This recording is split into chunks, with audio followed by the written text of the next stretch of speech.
Hello दोस्तों।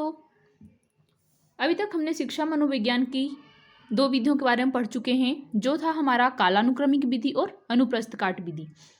आज हम देखते हैं कि जो हमारा कालानुक्रमिक विधि है एवं अनुप्रस्थ काट विधियों दोनों में अंतर क्या है। यानी कि जो दोनों विधियां हैं वो आवश्यक तो हैं, लेकिन दोनों में अंतर क्या है। और ये जो है हमारे बीएड एग्जाम में जाने वाला मोस्ट इम्पोर्टेंट क्वेश्चन है। और अगर आपने इस क्वेश्चन को इस तरह से अटेम्प्ट कर लिया तो आपको फुल मार्क्स मिलने की पूरी गारंटी है। तो आइए हम देखते हैं कि कालानुक्रमिक विधि एवं अनुप्रस्थ काट विधि में क्या अंतर है। इसको हम अंग्रेजी में longitudinal method and cross sectional method भी कहते हैं। सबसे पहले हम देख लेते हैं हमारा जो अंतर का आधार है वो है विधि, है ना। तो जो कालानुक्रमिक विधि है ये क्या है, एक समय अवधि शोध विधि है। कालानुक्रमिक क्या है, एक समय अवधि की शोध विधि है। और अनुप्रस्थ काट विधि क्या है, ये जो कालानुक्रमिक विधि है ना उसकी विपरीत विधि है हमारा अनुप्रस्थ काट विधि। दूसरा अंतर का आधार क्या है, आधार। इसमें एक व्यक्ति अथवा व्यक्तियों के सिर्फ एक ही समूह का अध्ययन किया जाता है, यानी कि आधारित किस चीज पर है। तो जो हमारा कालानुक्रमिक विधि है ये क्या है, एक व्यक्ति या फिर व्यक्तियों के सिर्फ एक ही समूह का अध्ययन इसमें किया जाता है।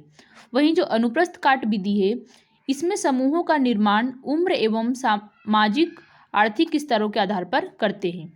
यानी कि जो अनुप्रस्थ काट विधि था इसमें क्या था कि समूह का निर्माण हम करते हैं, लेकिन उसमें उम्र जो होते हैं सबके विभिन्न विभिन्न होते हैं, है ना। उनका सामाजिक और आर्थिक स्तर भी क्या होता है, अलग अलग होता है।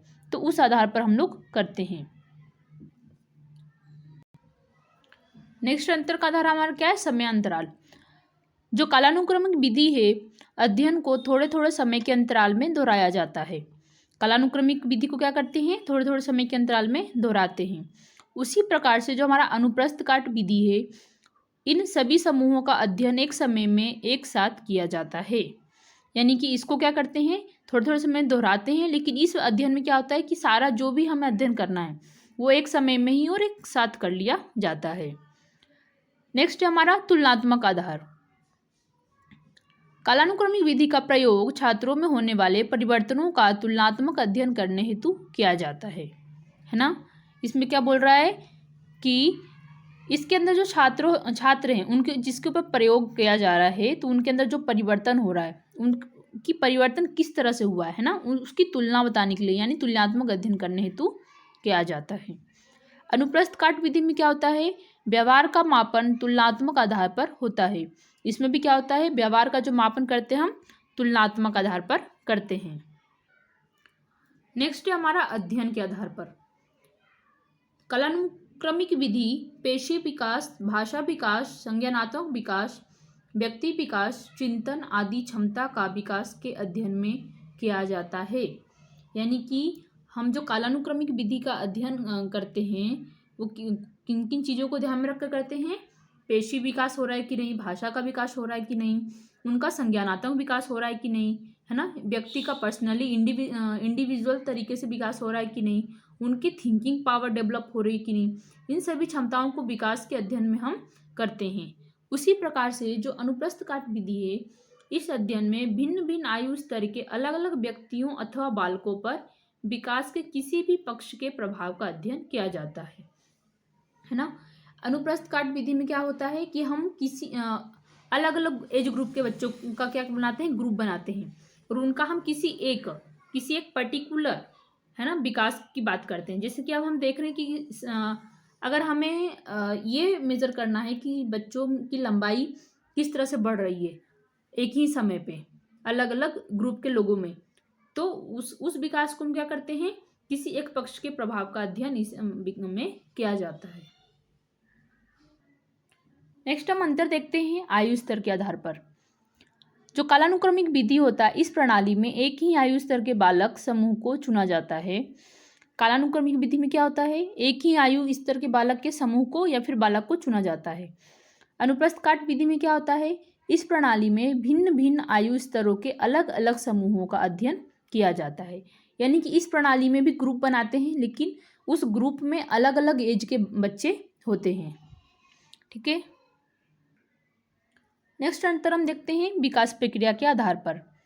जो कालानुक्रमिक विधि होता है इसमें विकास प्रक्रियाओं के अनुमान में क्या देखने को मिलती है, विभिन्नता देखने को मिलती है, अतः अनुमानात्मक परिणाम प्राप्त होता है। क्या बोल रहा है कि इस विकास की प्रक्रिया में क्या होता है, अनुमान में विभिन्नता देखने को मिलती है।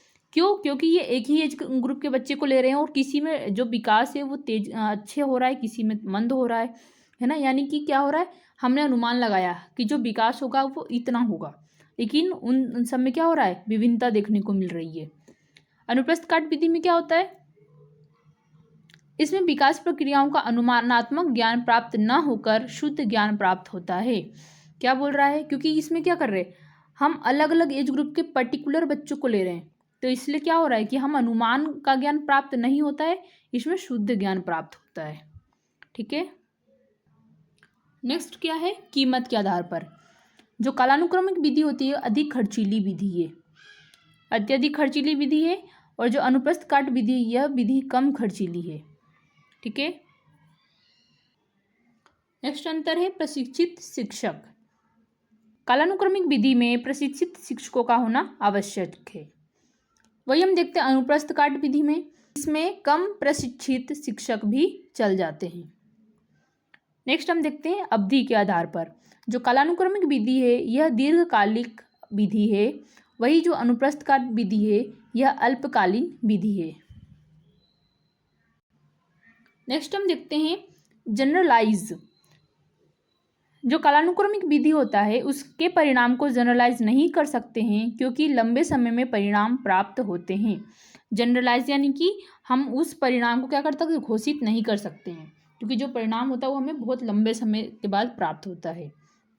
अनुप्रस्थ काट विधि में क्या होता है कि हम कम समय में रिजल्ट मिल जाता है, इसलिए इसे जनरलाइज हम कर सकते हैं, यानी कि इसे हम क्या कर सकते हैं, लागू कर सकते हैं, या फिर किसी और जो हमारे पास डेटा होगा उससे हम क्या कर सकते हैं, इसको उसमें अप्लाई कर सकते हैं। इस तरह से हमने देखा कि जो कालानुक्रमिक विधि है और जो अनुप्रस्थ काट विधि है, इन दोनों के बीच में आयु के आधार पे, विकास प्रक्रिया के आधार पे, कीमत के आधार पे, प्रशिक्षित शिक्षकों के आधार पे, उसकी विधि के आधार पे कई सारे अंतर पाए जाते हैं।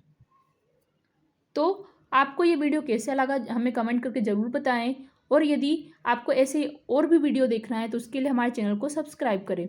ये रिटर्न नोट्स हैं जो मैं आप सभी के लिए आपके एग्ज़ाम को और बेटर करने के लिए हर रोज़ लाती हूँ।